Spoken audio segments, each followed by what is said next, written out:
This is Buddy Buddy Guy Friend, the best healer this side of Saskatoon. This is Bree, my girlfriend. And Coltrane is modeled after the Seattle Seahawks. Gears Tactics is an XCOM-style turn-based strategy game set in the Gears of War universe.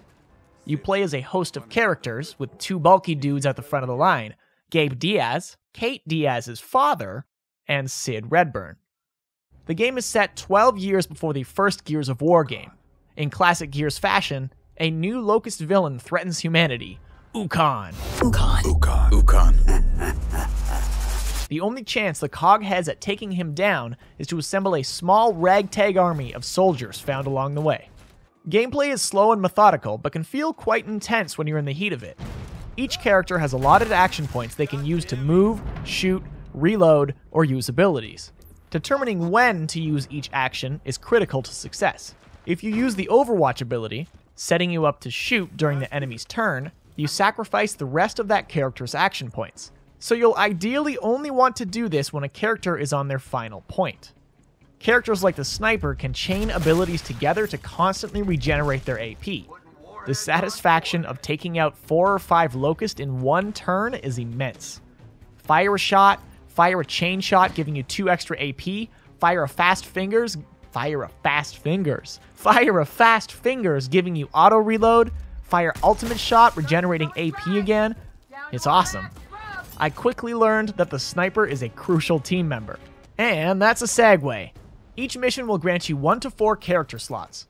You have your heroes like Gabe and Sid, and your expendables, your red shirts. These characters can permanently die if they are executed on the battlefield. One of the more common side missions has you rescuing Gears trapped in prisoner pods. Once rescued, you can recruit these characters onto your team. Everyone has unique passive and active abilities, so you can fit them into your playstyle. There's also a random pool to recruit from if you have no recent rescues. Skill trees allow you to upgrade your units, which is a fun addition, though I didn't find you leveled up much. I would often just recruit new higher level units and leave old ones to die, unless they look super cool like Tyrone here. I made him look that cool, of course.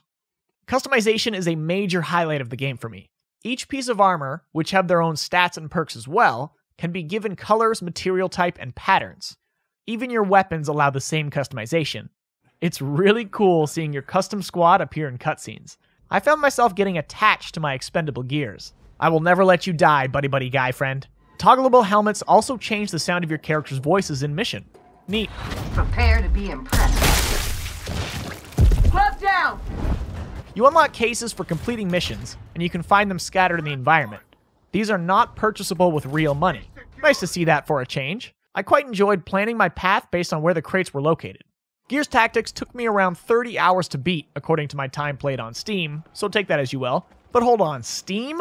How great is it that we have these Microsoft titles launching on Steam? So I get a lot of review copies of games, that's no secret. When Microsoft sent me Gears Tactics on Steam, I jumped for joy. What a time to be alive. I played through on intermediate difficulty, which felt good, but I was never really challenged until the final 6 missions. I never lost a unit or a mission until near the end of the game. This isn't as much commentary on the difficulty I chose as much as the dramatic increase in difficulty. There were side missions near the end of the game that left me absolutely baffled as to how you'd complete them, and I had to kind of fudge it. There was a mission I literally loaded out with 1 character and ran to the end invisible the whole time, not firing a shot, because I had no idea how you do it otherwise. Arbitrary restrictions greatly increase mission complications. All characters might have a max of 2 AP per turn, only 1 shot, etc. Without these restrictions, a careful planner can dominate most missions with relative ease. That's why it's called a strategy game, right? The environments, while graphically pretty, get quite repetitive after a while. Same goes for missions. There are only so many mission types, and with one sandy ruin after another to fight through, I found myself on autopilot for a lot of the game. It doesn't feel like a cohesive world, rather a series of levels. This alone made me crave a Gears Tactics 2 with a lot more variety. The usual flow is story mission, 3 side missions, story mission. Because it isn't hex-based and you have free movement as well as physics, neat moments can happen organically. Getting an enemy to shoot their teammate is a win. Just be careful not to do the same to one of your own. There's an achievement for that, though. Boxes, bodies, and tumbleweed can be knocked around the environment. Grenades can be arced and bounced to create the ultimate multi-kill. This sometimes backfires as the game will auto-lock your cursor on enemies, making it hard to line up the perfect throw, and I couldn't find a way to change this in the settings. Gears Tactics is built for PC. You can play with a controller, but it feels tacked on right now. I'm excited to play with a controller. I think this will be better with a controller, but it's not there yet. Right now, your thumbstick simply moves a mouse cursor. I do not recommend it. Hotkeys trigger actions, however, I got comfortable with playing most of the game using only my mouse. Occasionally, I experienced misfires. I thought I was directing a unit to move, but the game decided I wanted to go into Overwatch. This happened more than once and was quite frustrating. It even led me to boomshotting my own feet. You can pick up boomshots and torque bows dropped by enemies. It's a cool feature.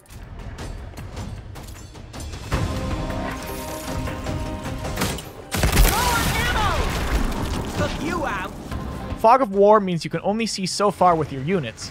This unfortunately leads to some unintended behavior. Enemies will weave in and out of the visible zone, targeting units that the camera won't snap to. What just happened? Did you hit my guy? Who knows? While I'd love to touch more on the story, I want to keep this spoiler-free and let you discover it for yourself. There are some neat Gears moments for sure. Once you complete the main story, you can take on extra missions. Doing so will increase your veteran rank and unlock rare gear. Other than that, not sure really the point, just more to play, maybe prep for a DLC. Overall, I'm quite pleased with the game, and at the low price of it's on Xbox Game Pass for PC, you can't say no to trying it out. It's one of those games that's perfect to unwind with. Take it at your own pace, and enjoy killing grubs. If you're a Gears of War fan, this is a must-play. If you'd like to pick up Game Pass Ultimate, consider supporting me by first signing up for a new Game Pass subscription, which is only $1 for the first month, downloading the Xbox Game Pass for PC beta from the store, clicking your profile pic on the top right, support a creator, and typing in Greenskull. So yeah, you can play and beat Gears Tactics for $1. Can't say no to that. If you enjoyed this review, please leave a thumbs up. Thank you for watching. Greenskull out. Fascists can fight, I'll give you that. Thanks. It's the first thing we learn in fascist school. Oh, so you think it's funny the shit the COG does? Burning the world down. No, just don't judge us too quickly by the uniform we wear. All right? We love you, buddy guy friend!